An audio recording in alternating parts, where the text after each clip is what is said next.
শ্রীমদ্ ভগবদ্ গীতা হলো আমাদের জীবনের শ্রেষ্ঠ দর্শন। আমাদের মনের সকল প্রশ্নের উত্তর আছে গীতায়।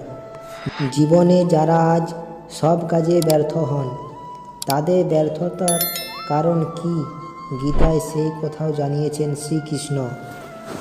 মহাভারতে কুরুক্ষেত্রের যুদ্ধ শুরু হওয়ার আগে অর্জুন তার নিজের ও কাছের মানুষদের বিরুদ্ধে যুদ্ধ করতে চাইছিল না।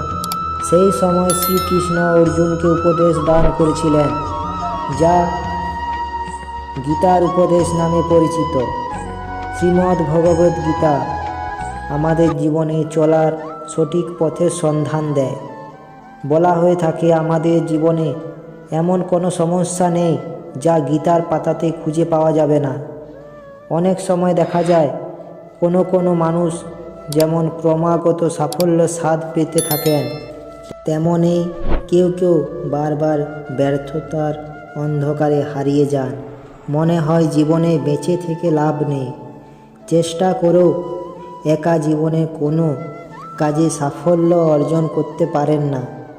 গীতায় শ্রীকৃষ্ণ ব্যর্থতার পিছনে আমাদের 5 অভ্যাসকেই দায়ী করেছেন। এই 5 অভ্যাস যাদের মধ্যে থাকে, তারা কোনোদিন জীবনে সাফল্য লাভ করতে পারেন না। জেনে নিন ব্যর্থ মানুষদের কোন 5 খারাপ অভ্যাস থাকে বলে জানিয়েছেন শ্রীকৃষ্ণ। শ্রীকৃষ্ণ প্রথমে বলেছেন, যে ব্যক্তি নিজের সুখ অন্যের সঙ্গে ভাগ করে নিতে পছন্দ করে না, তাদের সুখও দীর্ঘস্থায়ী হয় না। সুখ ও জ্ঞান ভাগ করে নিলে সেগুলি আরও বেড়ে যায়। তাই নিজের সুখের কথা নিজের মনে লুকিয়ে রাখলে সাফল্য আপনাকে ছেড়ে চলে যাবে।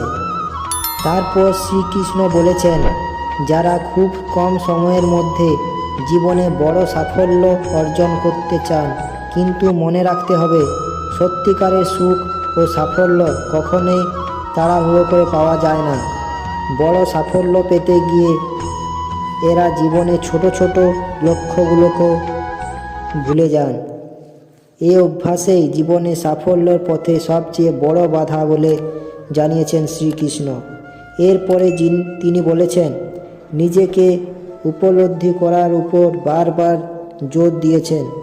তিনি বলেছেন, যে ব্যক্তি নিজেকে ভালোভাবে জানেই না, নিজের উপর বিশ্বাস রাখে না, তার পক্ষে সাফল্য লাভ করা সম্ভব নয়।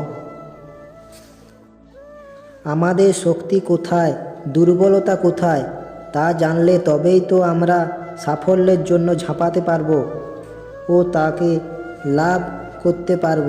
এরপর শ্রীকৃষ্ণ বলেছেন, অনেকেই নিজেকে অন্যের সঙ্গে তুলনা করতে থাকেন, কিন্তু এই অভ্যাস মোটেই ভালো নয়। অন্যের সঙ্গে তুলনা করলে এবং অন্যকে অনুকরণ করলে আমরা নিজেদের কঠোর পরিশ্রম ও লক্ষ্য থেকে দূরে সরে যাব। তাই নিজের লক্ষ্যকে স্থির রাখা খুবই প্রয়োজন। এরপর শ্রীকৃষ্ণ বলেছেন, আমাদের জীবনে সব সমস্যারই সমাধান আছে গীতায়।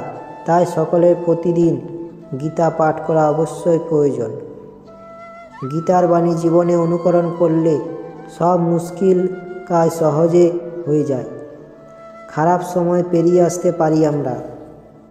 শ্রীকৃষ্ণের এরকম বাণী আরও শুনতে চ্যানেলটি অবশ্যই সাবস্ক্রাইব করে পাশে থাকবেন। ভিডিওটি ভালো লাগলে একটি লাইক অবশ্যই করবেন।